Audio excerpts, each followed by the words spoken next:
बहुभाषिक ब्राह्मण महासंघाच्या वतीने महाआरती।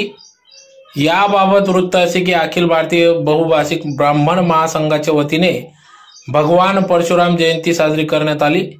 या निमित्ताने वेगवेगळ्या कार्यक्रमाचे आयोजन आज धुळे शहरात करण्यात आले। दिनांक 10 मे 2024 रोजी सकाळी 9 वाजता मालेगाव रोडवरील आई यल्लम्मा देवी मंदिरात भगवान परशुराम यांच्या मूर्तीची पूजा, महाआरती व महाप्रसाद वाटप करण्यात आला। या कार्यक्रमासाठी या ठिकाणी अध्यक्ष ॲडव्होकेट माधवराव प्रसाद वाजपेयी यांनी याबाबत अधिक माहिती दिली। तर आई यल्लम्मा देवी मंदिरात महासंघाच्या वतीने मूर्तीची स्थापना करण्यात आली असून या संदर्भात अखिल भारतीय बहुभाषिक ब्राह्मण महासंघाच्या पदाधिकारी कार्यकर्त्यांची या ठिकाणी उपस्थितीत महाआरती करण्यात आली।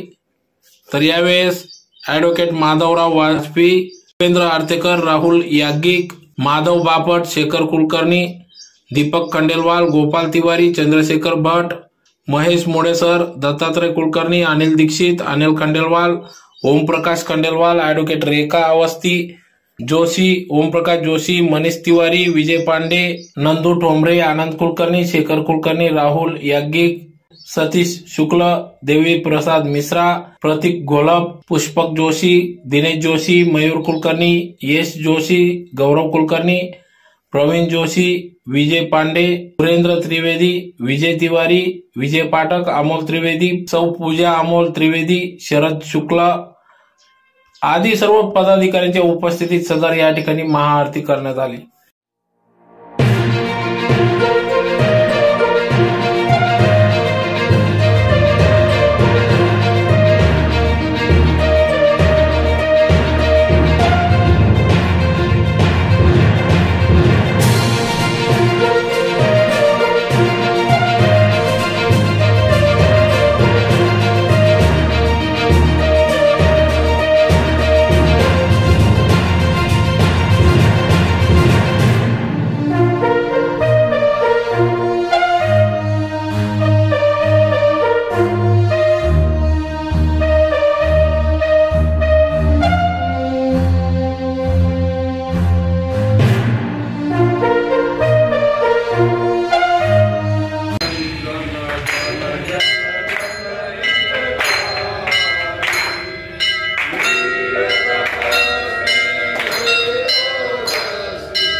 हाँ सर बोला। परशुराम जयंती आहे।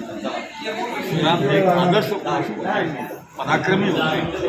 पराक्रमाचा उपयोग त्यांच्या नाटासाठी केला, त्यांच्या रक्षणासाठी केला आणि म्हणून आम्ही दरवर्षी ते परशुराम जयंती साजरी करतो आणि यावर्षी साजरी करण्यात आलेली आहे। भाषिक ब्राह्मण संघातर्फे गेल्या 13 वर्षापासून आम्ही परशुराम जयंती निमित्ताने महाआरती कार्यक्रम करतो।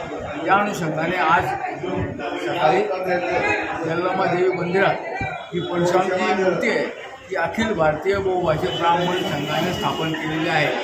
म्हणून या ठिकाणी आम्ही दरवर्षी महाआरती करतो, मान्यवरांना बोलवून त्यांच्या हस्ते पूजा अर्पण करून विधी पार पडतो. त्याप्रमाणे यावर्षी आम्ही परशुराम जयंती महाआरती केलेली आहे.